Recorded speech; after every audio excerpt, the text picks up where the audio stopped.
hadir Pak Kadis, maka beliau mewakilkan saya pada kesempatan ini. Mungkin itu adalah amanat yang ada hal penting yang mungkin saya sampaikan, mungkin ini adalah pandangan pribadi saya tentang masalah pendidikan. Pertama adalah diri manusia itu. Karena menurut pengamatan saya bahwa manusia itu ketika dilahirkan dia diajar untuk bicara, bukan diajar untuk menulis. Pertama itu, menurut saya kegagalan orang untuk berbahasa itu adalah metode yang diterapkan. Dalam metode pengajaran pendidikan lebih banyak mengarahkan anak itu kepada hal-hal yang bukan bicara tapi banyak untuk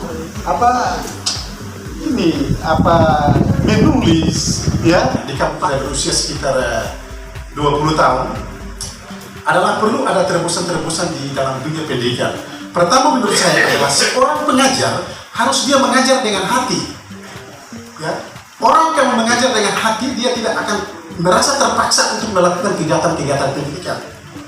Ini yang selama saya bergeluti dalam dunia pendidikan sekitar 20 tahun di kampus ini Pak Bapak. Mohon maaf kalau teori saya ini salah seperti itu.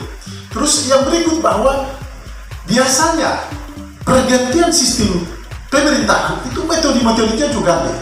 Saya pernah menurunkan, saya punya maksudnya turun, itu kurikulum berbasis kompetensi, terus ada juga kurikulum K13, belum lagi sampai di daerah kurikulum baru sudah tiba. Makanya kita belum punya satu metode yang kompeten, yang jelas bahwa apapun pergantian sistem pemerintahan, pendidikan tetap berjalan sesuai dengan alur dan kapasitas yang harus dilakukan. Ini hal-hal ini yang seperti itu. Sambil itu perkembangan pendidikan di New Zealand yang sangat terkenal dengan itu, maka di sana biasanya guru-guru itu dia tidak diinstruksikan dari atas untuk mengikuti apa harus dilakukan, tetapi kemampuan yang ada dalam dirinya yang harus dia tuangkan di dalam sistem pembelajaran, sehingga apa yang dia ajarkan itu betul-betul apa yang dia miliki, kapasitas yang dia miliki. Tetapi yang sistem sekarang, maaf Bapak-Bapak, saya bicara dari kapasitas, makalahnya seperti itu. Maka guru biasa dia mengajar ketuntasan mengajar, berapa persen dia mengajar, tapi nilai daripada ketuntasan mengajar itu dia abaikan. Apalagi dengan sistem sekarang banyak administrasi yang harus dilakukan oleh para guru, ya, sehingga guru ini sudah tidak fokus full untuk mengajar, tetapi dia lebih fokus kepada masalah-masalah administrasi. Mungkin ini pandangan dari saya, terlepas daripada saya wakil bupati, saya bergeluti di dunia pendidikan sudah sekitar 20 tahun. Ini yang menjadi kendala dalam pelaksanaan pendidikan. Program-program yang dilakukan oleh pendidikan kita laksanakan, kita ikuti apa yang telah ditetapkan oleh pemerintah. Tapi saya kira ada kearifan dari para tenaga pendidik untuk mencari celah dan ada kebijakan-kebijakan yang harus dia lakukan untuk itu. Kalau kita menilai ketuntasan mengajar saja, semua orang mengejar untuk 100%, 80%, kita menilai kembali kepada apa yang ini. Pendidikan ini pada hakikatnya bagaimana mencerdaskan orang. Ya hakikatnya mencerdaskan orang untuk bagaimana dia bisa mandiri. Seperti itu. Tapi kalau hanya sekedar mengejar ketuntasan mengajar dengan metode-metode yang telah ditetapkan, saya pikir itu benar. Saya membaca buku satu orang yang terkenal dalam dunia pendidikan, bahkan dia itu seorang sarjana hukum. Bukunya berjudul Guru Manusia. Ya, seperti itu. Dia pernah mengajar di garasi orang. Ketika orang itu keluar bekerja, dia mengajar di garasi itu. Orang itu kembali maka sekolah itu turun. Berkesimpulan bahwa pendidikan ini bukan ruangan, bukan apa, tetapi pendidikan ini adalah pada hakikat bagaimana membuat orang itu menjadi cerdas dan dia bisa berguna untuk masyarakat. Saya kira ini yang dapat saya sampaikan pada kesempatan ini. Ya Bapak Saudara-saudara, dengan mengucapkan Bismillahirrahmanirrahim, acara sosialisasi program Pengajar Kampus Merdeka dan Sarjana Pendidikan dalam Jabatan dengan resmi saya buka. Billahi taufiq wal hidayah. Assalamualaikum warahmatullahi wabarakatuh.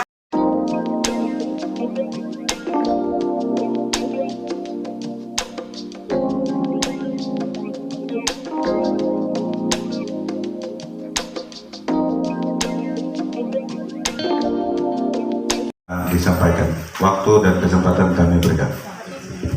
Makasih Pak Kadis, Ibu. Bidangnya ada di waktu di kami. Nah, nanti waktu dekan satu akademik ini bicara tentang akademik, juga bicara tentang penelitian, bicara terkait dengan pengabdian. Tahun ini sebenarnya memang kita rencana pengabdiannya itu kita fokus pada Kabupaten Hulu Selatan. Nanti kita koordinasi, kalau misalnya untuk semester berikut kita alihkan lagi ke Kabupaten Serang bagian Timur.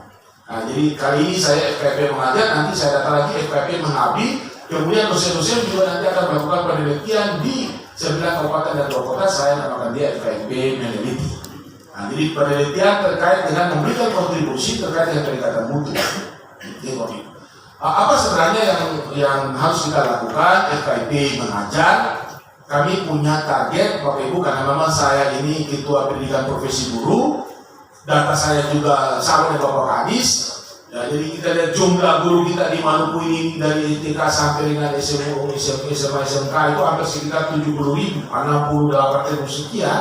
Tapi baru tidak sampai 50% yang sudah mendapatkan sertifikat pendidik. Pada saya sampaikan SBT, di SBB, saya lirik nih Bapak Ibu, kalau berdasarkan kalau Bapak Ibu baca Undang-Undang Guru dan Dosen nomor 14 tahun 2005, itu sebenarnya 10 tahun ketika 2005 itu langsung diberlakukan kan gitu. Tapi ternyata kan tidak. Kenapa? Karena di Jawa juga rata-rata banyak yang belum sejalan. Bapak Ibu lihat kita lirik ini kalau sampai di Jawa itu sudah mungkin tinggal yang harus saya sampaikan buat Bapak Ibu, berikan dukungan buat kami FKP, ada Pak Kadis, ini juga Pak Kadis ini juga alumni kita dan juga dekat sekali sama saya 1 bulan. 1 bulan ini saya ada di SPT pas. Ini Pak Desa ya, Bapak Kaju dan Bapak Kapolri. Jadi FKP mengajar saya jelaskan dari sambutan. Sebenarnya saya pikir kalau tidak saya tidak dikasih kesempatan lagi ya sambutan saya sudah selesai. Ini FKP mengajar itu memang saya punya keinginan dari dulu bahwa akan kembali seperti Bapak Ibu Guru, Bapak Profesor dulu di FKP itu kan kita KKN sampai berapa bulan ya, 3-4 bulan di desa-desa. Sekarang ada di kita ini cuma 2 bulan saja, ini ketua KKN ini ada 2 bulan tapi di Ambon. Jadi kalau satu kali itu 600, 700, 800 cuma hanya ada di kota Ambon yang cuma hanya 5 ya, 7 kecamatan itu. Sedangkan kita punya jumlah mahasiswa yang banyak dan pada akibatnya Bapak Ibu nanti mereka tidak terbiasa ketika jadi guru di kampung-kampung. Nah ini yang mereka terpaksa ini pulang nih balik ke provinsi, balik ke kabupaten, akibatnya sekolah kekurangan guru. Jadi FKP mengajar tadi jelaskan Pak Kadis, FKP mengajar kita akan coba kali ini berdasarkan keputusan Pak Menteri, Mas Menteri. Itu yang disebut dengan kampus merdeka. Sekarang Merdeka Belajar, kita juga kampus merdeka. Ada kebebasan yang sebenarnya yang dilakukan oleh kami yang dijelaskan oleh Pak WD 1 itu terkait dengan kebebasan perguruan tinggi untuk bukan cuma sekedar perkuliahan itu tatap muka itu di perguruan tinggi setempat, tetapi bisa lakukan magang, bisa lakukan juga pembangunan desa dan seterusnya, sehingga ketika dia turun misalnya dia lulus dia bisa jadi misalnya bukan saja jadi guru, tapi kan saya bilang kita beda karena kita punya kompetensi utama di FKIP itu adalah mengajar. Kompetensi adalah guru, kompetensi utama kita guru. Oleh sebab itu tahun ini semester lagi Pak Kadis FKIP mengajar itu kita coba PLP, kita lapangan persoalannya dulu dari BPL masih PPG. Jadi BPL itu masih begini. Nah, jadi kalau misalnya FKP mengajar ini, kami akan turunkan semua mahasiswa itu di kabupaten kota. Tapi Pak Kadis sudah saya kemarin, kalau boleh SBT itu banyak. Saya siap. Malah anak-anak kita ini, ada di kita ini, kita mesti membiasakan mereka itu di kampus supaya belajar terkait bukan cuma hanya pengetahuan, budaya kita di masing-masing budaya di masing-masing daerah. Ini seperti di SBT ini. Nah, ini yang saya maksud supaya FKP mengajar itu mahasiswa itu yang memang sudah di akhir semester dia turun nanti KKN profesi tambah dengan PLP dia langsung ditempatkan di daerah-daerah. Jadi kami berharap nanti kita di Ibu Sekretaris kami berharap nanti mungkin bantu Pak Kadis kita mendapatkan data kekurangan guru SD SMP itu di mana di kecamatan mana. Kalau misalnya kita bisa jangkau, kita jangkau. Kalau memang tidak, kita berdekatan saja dengan yang ada di kabupaten. Tapi memang membutuhkan guru, gitu. Sehingga nanti kampus mengajar selama 3 bulan ini kami akan turunkan. Bapak Ibu, tapi yang kami berharap juga yang 6 bulan ini. 6 bulan ini kita punya adik-adik, kita akan kirimkan sehingga nanti tercapai yang disebut dengan kampus merdeka ini, yang kita kejar. Dari 8 yang ditawarkan, 8 kegiatan, kita ambil yang satu adalah asistensi mengajar. Sehingga dia betul-betul asistensi mengajar itu dia bisa betul-betul memaksimalkan dia supaya dia akan menjadi seorang guru yang profesional. Nah, jadi kalau ketika nanti dia pas jadi guru, betul dia tidak main. Jadi saya bilang kalau guru ini beda, kita punya pekerjaan ini pekerjaan mulia. Tadi Bapak Wakil bilang itu kita bekerja dengan hati. Dan kalau tidak punya bakat jadi guru, tidak jadi guru. Begitu. Jadi dulu Pak Kanis juga jadi guru, saya juga jadi guru. Pak Wedisati juga jadi guru, Bapak Ibu semua jadi guru. Itu hati.